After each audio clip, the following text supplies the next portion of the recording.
बिहार में भूमाफियाओं का आतंक लगातार बढ़ता जा रहा है। आरोप है कि जमीन खरीदने के बाद भी पीड़ितों को अपने ही मकान और जमीन पर कब्जा पाने के लिए रंगदारी देनी पड़ रही है। ताज़ा मामला सामने आया है जहां पीड़िता रीता देवी ने आरोप लगाया है कि जमीन को लेकर पहले 5 लाख रुपए में समझौता तय हुआ, लेकिन मांग पूरी नहीं होने पर दबंगों ने उनकी बाउंड्री तक ध्वस्त कर दी। सबसे बड़ी बात यह है कि इस मामले में DCLR ने रीता देवी के पक्ष में फैसला दिया और सीमांकन भी कराया था, लेकिन अब CO ही आदेश मानने को तैयार नहीं है। ऐसे में सवाल उठता है कि जब सरकारी आदेश का पालन ही नहीं होगा तो आम लोगों को न्याय कैसे मिलेगा। एक तरफ बिहार के डिप्टी CM विजय सिन्हा भूमाफियाओं पर सख्त कार्रवाई की बात कर रहे हैं, वहीं दूसरी ओर पीड़िता का आरोप है कि स्थानीय अधिकारी ही भूमाफियाओं से साठ घाट कर उन्हें फायदा पहुंचा रहे हैं। पीड़िता ने SP समेत कई अधिकारियों से गुहार लगाई, लेकिन अब तक कोई ठोस कार्रवाई नहीं हुई। हालात ऐसे हो गए हैं कि अगर आपके पास पावर ऑफ अटर्नी भी है, तब भी जमीन पर कब्जा पाने के लिए आपको कथित तौर पर भूमाफियाओं की शरण में जाना पड़ रहा है।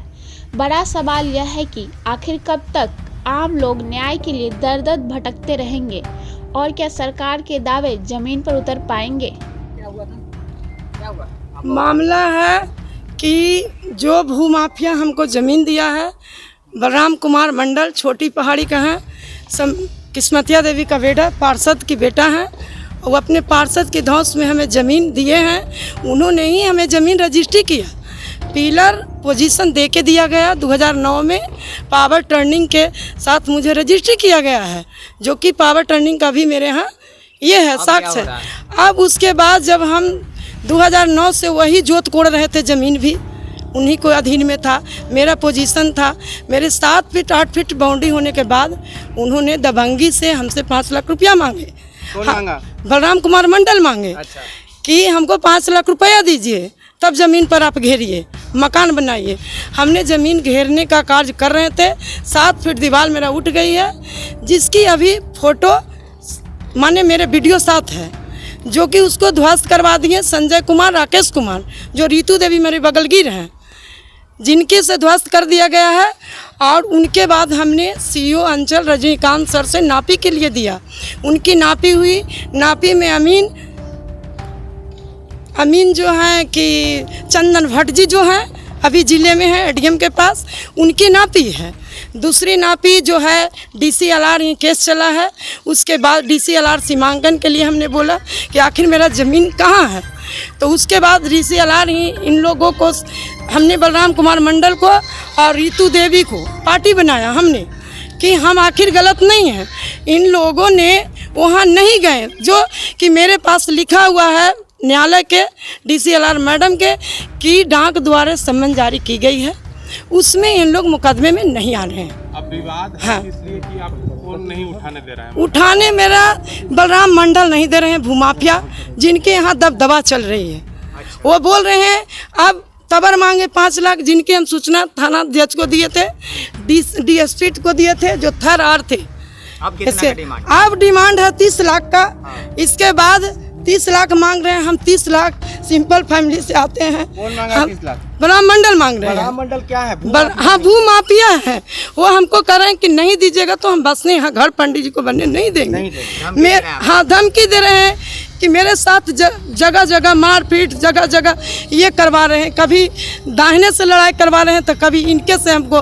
राकेश कुमार ने जमीन लिया था ना, खरीदा था जी, उनसे रजिस्ट्री मेरे पास 2009 में 4 तारीख के मेरे पास रजिस्ट्री का पेपर है। हाँ, वही रजिस्ट्री की है भैया। CO यहाँ 2 CO का नापी मेरे पास है, DCLR का सीमांकन है। थाना जो है कि अगमकुआं थाना इतने मनमानी ढंग से हमारे साथ दुर्व्यवहार कर रहे हैं कि 2 साल से हमने जाते हैं तो एक उग्रवादी के टाइप हमरा से पेश करते हैं। उससे भी पूछा जाता है, उग्रवादी को भी कैद करता है तो पूछता है कि कहाँ ब्लास्ट करी। हम SP सर को, पूर्वी SP सर को पास गए थे कि सर मेरा सब चीज़ रहते हुए हमको मकान बनने नहीं दिया जा रहा, थाना जा रहा है सर। तो SP साहब बहुत अच्छे हैं, ईमानदार हैं। वैसे प्रशासन हर जगह रहेंगे तो बिहार में इतना अपराध भूमाफिया का नहीं चलेगा। SP साहब थाना को कहें कि आप मत जाइए, लेकिन उसके कहने के बावजूद भी एसपी साहब को भी बात को खंडित कर फिर 2 जिप्सी आ गए, जिसका वीडियो भी है। फिर मैंने दौड़े हुए एसपी साहब के पास गए कि हुजूर फिर गया, तो फिर वो बोलता है कि फ़ोन आया है सीओ से। हम बोले साक्ष्य, तुरंत 1 मिनट में सीओ के साक्ष्य मिला के हमने रीतू देवी लगाई कि अवैध रूप से मकान बना रहे, जो सीओ साहब भी उस पर साइन किए हैं कि अवैध रूप से मकान बनने रोका जाए। जो कह रहे हैं कि निलंबित मामला है, एसडीओ साहब ही, एसडीओ साहब DCLR मान रहे हैं, नहीं मान रहे हैं। उसके बाद एसडीओ साहब मेरे कर रहे हैं कि आपको एसडीओ साहब सीओ साहब के कई बार बोले हैं कि इनकी माफ़ी जांच के दिया जाए, लेकिन उसके बाद सीओ साहब क्या कर रहे हैं कि अगला को माफ़ी करवा रहे हैं, और यही उनके आदेश का अनुपालन है। कहते मेरे पास पुलिस नहीं है, प्रशासन नहीं है, हम क्या अनुपालन करेंगे? आपको आना नहीं है अनुमंडल में, आपको प्रखंड में आना नहीं है। हम बोले क्यों नहीं आना, मेरा ज़मीन है, हमें मेरे नाम से रजिस्ट्री है। मेरा नाम राजमंती देवी और प्रीता देवी है। आगे क्या चाहती हैं आप? आगे यही चाहते हैं कि सीओ भी हमसे 10 लाख रुपया मांग रहा है, और 10 लाख रहता है कि जब भू माफिया 20 लाख देता है तो आप 10 लाख दीजिए, नहीं तो क्या भूमिका है? चंदन सीओ साहब कहते हैं कि मेरे सिवाय कोई यहाँ सीओ नहीं है, रजनीकांत सीओ नहीं है, ममता रानी सीओ नहीं है, DCLR को हम आदेश नहीं मानेंगे, हम जो नापेंगे कहेंगे वही होगा। इनका एकदम सीधी सी बात है कि आप हमको 10 लाख रुपया दें। क्या लगता है मिली भगत है? मिली भगत है, थाना सीओ जो हैं ये मिली भगत से हमें जान। अब हम लोग सभी को लेटर दिए अधिकारी को, हम किसके पास जाएं? क्यों कुछ नहीं हुआ? अब किनके पास न्यायालय में जाएं?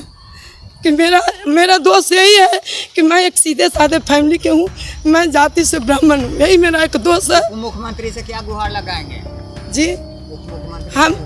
जी उप मुख्यमंत्री साहब ही हम गए, हम सीओ साहब को बोले कि हम जाते हैं सिक्के अनिल सर तर हम कंप्लेन करने, तो बोला कि कोई प्रधानमंत्री तर चल जाओ।